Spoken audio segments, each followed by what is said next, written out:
Today, I'm going to talk about how to heal the mother wound. If you don't know what the mother wound is, you can check out my previous content on the mother wound that I'll link in the description below. So there are 5 steps to healing the mother wound, and I'm going to go through each of them with us now. The first step, you're going to want to vent it out. This is as simple as grabbing a pen or a pencil and somewhere private that you can write in, like a notebook or a journal. And you're going to let yourself freely write down everything that happened, how you felt in your relationship with your mother.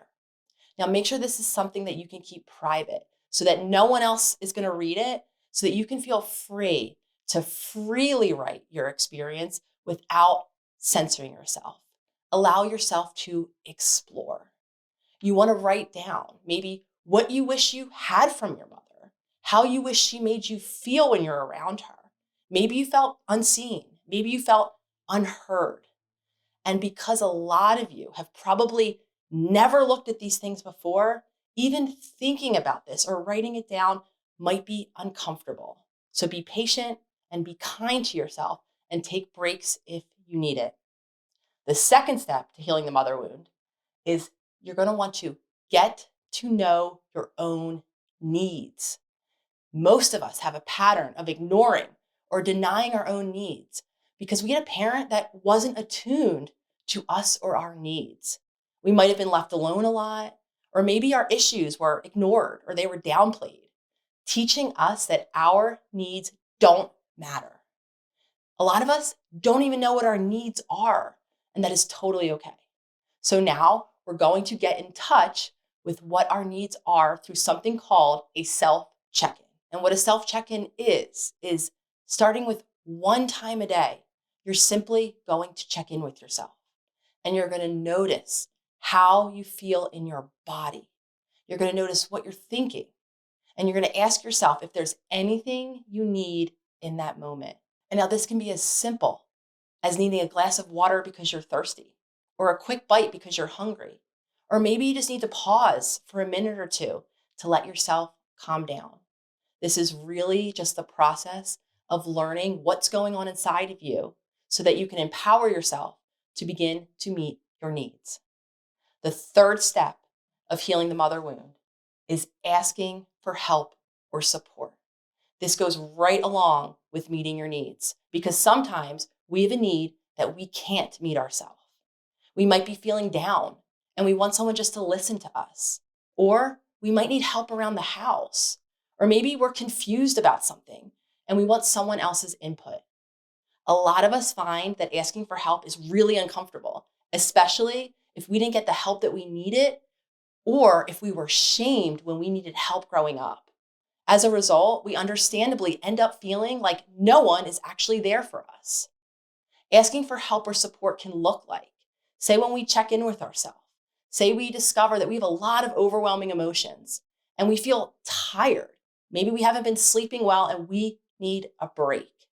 We might then in that moment ask our roommate or maybe our partner if they can help us. Maybe they can help clean up the kitchen or do a small chore to help take something off of our plate.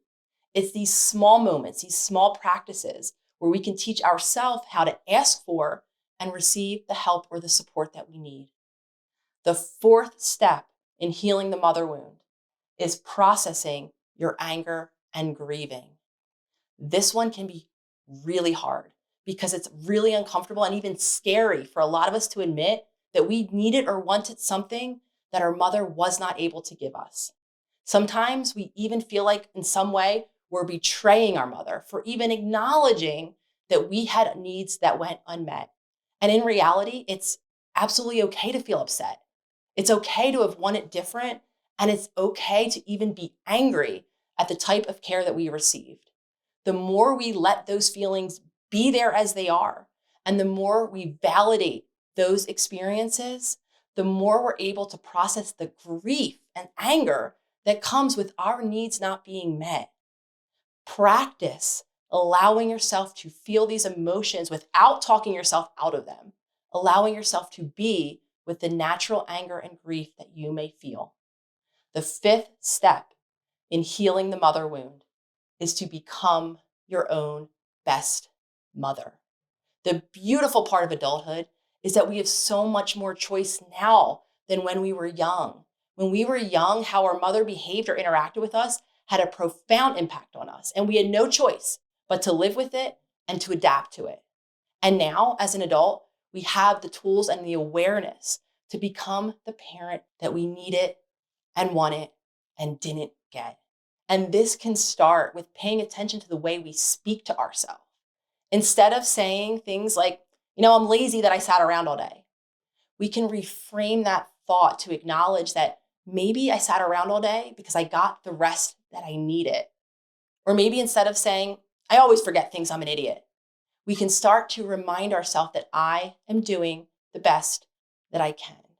In addition to talking to ourselves more kindly, we can also begin to take better care of ourselves, making sure that we're getting enough sleep, making sure that we're eating nutrient-dense foods to the best of our ability, and making sure that we're giving ourselves some downtime to do the things that we love.